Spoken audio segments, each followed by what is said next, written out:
asalaamaaleykum mbokk internet commune de Golf Sud Info TV di kontaan di leen dalal tey ci seen émission spéciale conjonction la conjonction de Yadouane Faye très effectivement kon Yad tey ma lay bàyyi nga nuyoo gars yi tey moom émission spéciale la parce que conjonction c'est la première fois ñu def ko à deux pour wane ni solennité bu mu am Yad asalaamaaleykum. Comme cela, merci Tito. Donc, de nous voir Golf Yep, de nous voir Guédiouaï de manière générale, et surtout les gens qui sont à l'extérieur de nous bailler xel.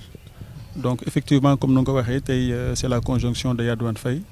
Nous avons fait une waxtané ay thèmes yu bari rawatina actualité bi ak élection législative yi ñuy dem. dinañ ci dugg léegi kon di baaluwaat àq ñëpp xamoon naa ni tabaski bi neexoon na ci ñenn ñi xawoon na metti tamit financièrement waaye di ñaan année yi di ñëw mu dàq ren ba ñu mun ci génn bu soobee yàlla. kon Yadouane Faye tey conjonction bi spéciale suñu thème bu njëkk dañ koy dugg ci politique de manière générale ak des faits de société de manière très particulière si tu veux gis nañ ni Yewwi Askan dafa demandé woon def marche le 17. ñu refuser ko mu am ci ay conséquences yu bari ñu jàpp ci ay leaders politiques yu mel ni Ahmed Aïdara ay député Mame Diarra ak Déthié Fall gis ni réew mi daal nekkoon na ci benn tension mais finalement Dieu merci lépp jaar na ci yoon ba calme am ci réew mi ban commentaire nga ci am. waaw bon manifestation boobu amoon le 17 daanaka manifestation amul parce que l'idée yi ñoo jox rendez-vous à partir de 15 heures à la place des Nations. si bëri ñu ngi jàpp en tout cas si suba si dañ leen jàpp bu ma jëlee quelqu'un comme Ahmed Aïdara donc si suba si dañ koy jàpp. maire de Guédiawaye. À l'époque sax amoon na ñu ma posé woon question dama laaj sama xalaat. bon à l'époque dama répondre comme quoi que loolu moom yëfu dof la. ah bon comment ça. non yëfu dof la parce que pour man am na dëkk fu muy toll je pense que lu gën mooy dialogue waxtaan ak nit ñi. parce que mais tamit monsieur Yadouane Faye loi dafa am yoon dafa am ci réew. bon xam nga manifestation boo xam ne 15 heures la war a démarrer. koo xam ne dafa jógee këram. di dem bureau. bien vrai que mu nekk un homme politique mais aussi il n'est pas n'importe qui. moom mooy maire de la ville de Guédiawaye. donc je pense que moom warul am benn sens interdit fenn quoi. ah bon mais su nekkee au cours de la route. ba jalgati yoon. non jalgati wu yoon parce que dafa jógee këram di dem si bërëbu liggéeykaayam ñu téye ko dem yóbbu ko. la preuve en est que libéré nañ leen te amul dara lu leen toppee ay condamnation mais loolu moo dul yoon en fait gis nga dafa am loo xam ne ay pratiques yoo xam ne nii daan nañ koy gis dans le passé donc avec effectivement le régime de Abdoulaye Wade su nekkee les mêmes pratiques aujourd'hui dañ koy dund ak Macky Sall dafay nekk loo xam ne nii lu doy waar parce que démb aussi yàggul ko Macky Sall amoon na lu mu ko tegoon avec la loi de comment dirais-je Sada Ndiaye bien mais qu'est-ce que s'est passé askan bi ñëw jug xeex parce que loolu injuste su nekkoon loolu ñu doon xeex démb ak démb loolu moo ñëwaat tey je pense qu'il y a quoi à voir dans ce pays parce que mën nañ si xuus parce que boo xoolee les manifestants yu si bëri tey mais gars yi dañ leen relaxer purement et simplement ça veut dire que ces gens-là ne sont pas fautifs de absolument rien. est-ce que justice bi bëggul apaisement moo tax mu def loolu pour man ñaar moo am soit on applique la loi dans toute sa rigueur comment dire dans toute sa rigueur ou bien tout simplement ñu def lu ñu neex voilà donc bien sûr l'anarchie ci dëkk baaxul dans ce cas su nekkee nit ki dafa def loo xam ne du yoon nañ ko teg si yoon loolu laa gën te aujourd'hui quoi qu'on puisse dire tey manifestation dafa bokk suñu constitution aujourd'hui effectivement on n'a pas besoin même d'aller chercher une autorisation da ngay déclarer rek nga yëglu ko bu ko defee ñoom effectivement ñu jël tout mais ce qui est ñoom it nécessaire pour accompagner fi ñu ko tegoon nga yaakaar ni yow dañ ko teg nii pour teg ko pour des raisons politiques ou bien qu'est-ce qu'il y a jàpp naa parce que ne tamit nee nañ nit ñi dañu nekkoon ci événement di waajal tabaski les gens avaient la tête ailleurs parce que la preuve nee nañ dañu jàpp ay nit yoo xamante ni force spéciale la ñeen tuddee dañu pare woon pour yàq dëkk bi wala taal réew mi léegi yow tamit loolu même dans la foulée bu dee mën nga ci xuusaale indil ñu ci ay leeral parce que suñu internaute soxla nañ ci dara. waaw boo xoolee pour man loolu en fait ce sont des histoires bien faites. à doon bi dëgg. oui j'en suis sûr et certain pourquoi parce que boo xoolee genre parole yooyu daal dina ko fii gis nga doon Abdoulaye Wade. vous vous rappelez am na ay journal quotidien yoo xam ne lakk nañ leen fii. oui boo demee Thiès aussi. mais amoon na effectivement des gens yu doon def ay meeting mais benn leader politique bokkoon à l'époque si parti démocratique sénégalais. mais moom moo lakk seen bâche. loolu fu mu mujjul fenn. donc il faut que les gens arrêtent quand même di semer benn genre esprit de xam nga nan laa koy waxee banditisme. donc loolu pour man amul njëriñ. gis nga dëkk bi. dañ koy gérer c'est la démocratie c'est la transparence su nekkee nit yow amul looy ragal. xam nga ne yow yaa fi ëpp doole xam nga ne la majeure partie des sénégalais yoo doon àndal. organiser ay élections yu transparent. kon yow da nga jàpp ni leader yooyu dañ leen tëj ban leen ñu def seen pré-campagne en attendant ñoom ñu mën a dérouler. mais je peux vous donner un exemple pointu. Allez-y, au moment où Ahmed Aïdara ñoo ko jàppoon effectivement. mais durant cette période.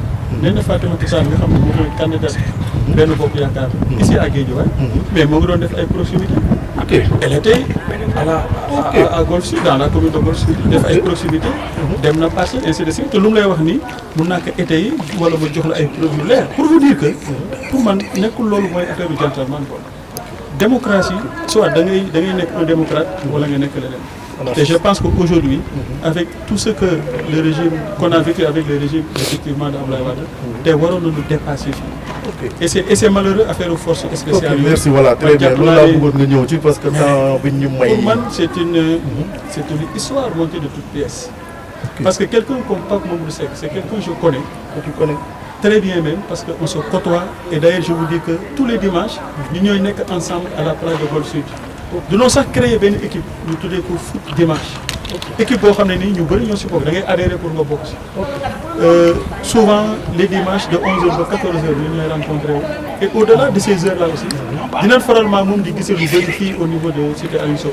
et d'ailleurs lui il m'a fait par exemple étudiant noir du jaar jamais sur le tour. man ma koy woowee effectivement le révolutionnaire. mu nekk koo xam ne nii bëggul violence. et d'ailleurs damay wax sax nit ñi bu leen neexee ñu dem si page Facebook mu am benn post boo xam ne defoon na ko le 28 novembre 2021. bu ñu liiree loolu dinañ xam est-ce que waa ji c'est quelqu'un qui est violent wala est-ce que waa ji dina nekk koo xam ne nii day dugg si yoon. autre chose moom si boppam si waxam si post boobu mu defoon moo ngi naan ne comment dirais-je réew bi ñun ñëpp ñoo ko bokk te kenn war ko jaxase. mu ne nit ki lépp loo xam ne da nga koy yónnee sa bopp da nga war a yéenee sa borom sa morom te day faral di wax ne ab jàmm loo ko jëndee rek jar na lii du sama parole. mais ba tey daal en tout cas information yu nu joto am. dalul xel. xam ñu ndax mu ngi dund nañ dafa rëcc. waaw mais c'est évadé la ñu wax. non su nekkee dafa évadé. dans ce cas il y a des complices. ok donc ils n'ont qu'à faire des enquêtes. pour ñu xam effectivement lan moo xew mais en tout cas nekkul kuy daw nekkul ragal. nekkul koo xam ne nii effectivement dafay tappale. wala nekkul loo xam ne koo xam ne. day woote violence. c'est un patriote. c'est quelqu'un qui aime effectivement la justice. c'est quelqu'un qui aime la liberté. c'est quelqu'un qui aime la démocratie. ok loolu moom lu ma mën a wax la parce que c'est quelqu'un que je côtoie que je connais très bien. kon ba tey jugé guñ ko kon présomption d'innocence ba tey mi ngi lalu ci moom. kon yow it dégg nañ sa témoignage yi nga am ci moom bon lu ci mënta am rek xam naa ni internautes ak citoyens yi tamit ñi ngi xaar dëgg mais lu ñu yéene suñu bopp daal lañ ko yéene. effectivement bon ma ñëw tuuti ci élection législative yi nga xamante ni ñi ngi nekk ci période campagne électorale. ak Guédiawaye ñu am benn dualité entre Néné Fatoumata Tall de Benno Bokk Yaakaar ak El Hadj Ahmed Aïdara de Yewwi Askan Wi. yow ban commentaire nga am ci yooyu. seen dualité. Néné Fatoumata Tall. Elle n'est pas n'importe qui. parce que moom moo nekk ministre de la jeunesse. mu nekk koo xam ne effectivement. c'est vrai que au niveau si ministère bi am na loo xam ne jot na ko fa def. bien vrai que bu ñu doon wax de manière générale. man damay wax son bilan est négatif. donc y a un échec. ah bon la preuve en est que. ci politique jeunesse. waaw y a un échec. ah mais gars yi Yadouane lu muy wax moom garaaw na. ma ne boo xoolee. boo buggee ñu. yow koo xam ne dafa échec nga ne depuis kañ elle est ministre de la république te kenn génneewu ko. bon musuma dégg ni scandale am na ci ministère am. man kooku on peut lui jeter des fleurs pour moi. xam nga bon boo xoolee ministres yi faluñu leen. ci seen compétence. ah bon ah mais oui. ñu si bëri ma ne dans ce que tu dis ñu si bëri. faluñu leen ci seen compétence. ñu si bëri ñu fal leen. dañ leen récompenser au fait. te mun naa la si jox ay exemples yu bëri. du moom kese allez-y. mais prenons l'exemple de COUD. Qu'est-ce que s'est passé? COUD, oui.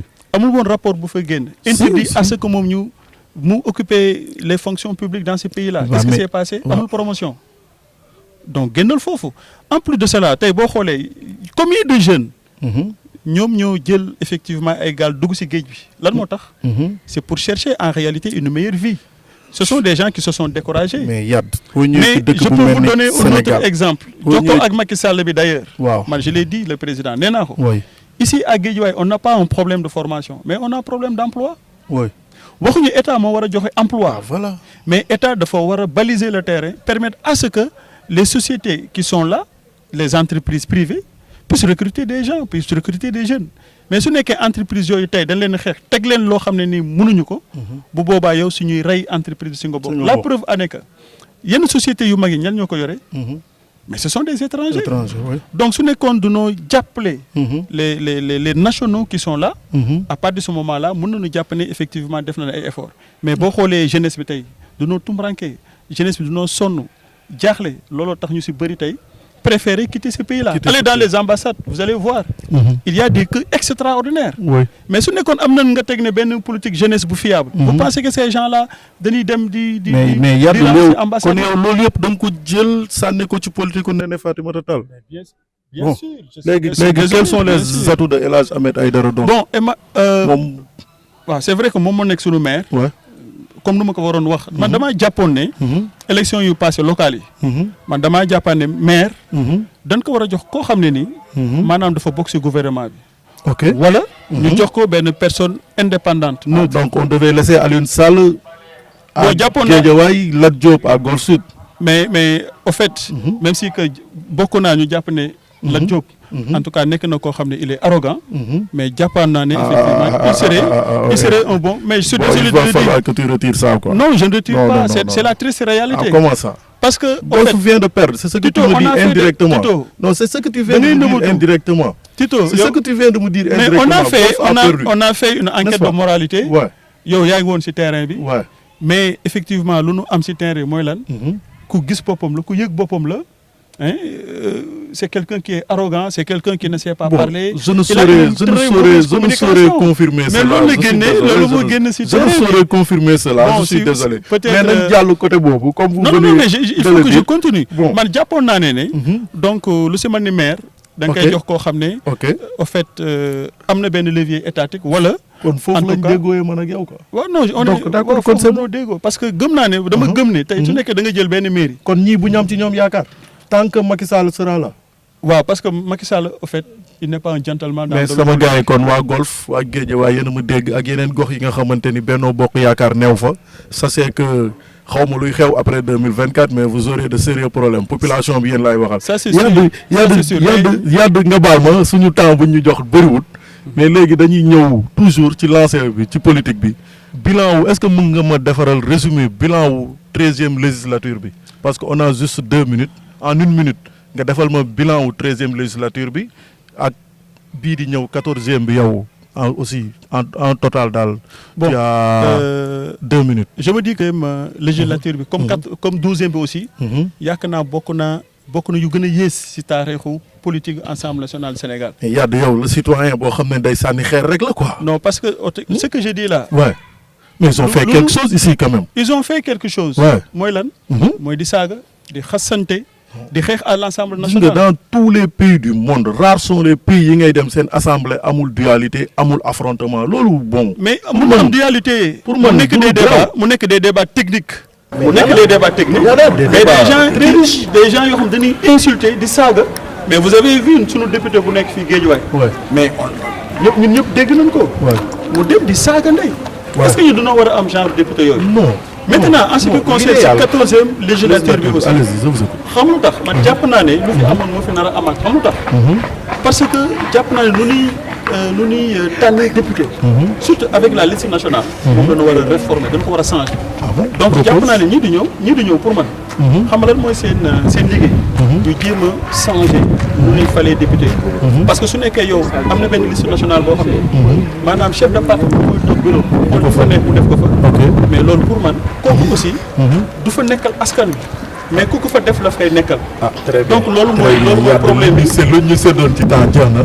kon di leen wax ni kontaan nañ dalalaat Yadouane Faye ci suñu émission la conjonction qui porte son nom de Yadouane Faye kontaan ci ay analyse certes tey nag am na fu ma d'accordul ak moom mais bon c'est normal mais bon sant yàlla di leen jox dig daje ba beneen yàdd ma lay bàyyi nga joxe sa dernier mot. waaw bon di la remercier si émission bi donc di remercier effectivement technicien yëpp di jox gars yi dig daje ba beneen yoon. di baaluwaat ñëpp àq di leen wax dig daje ba beneen.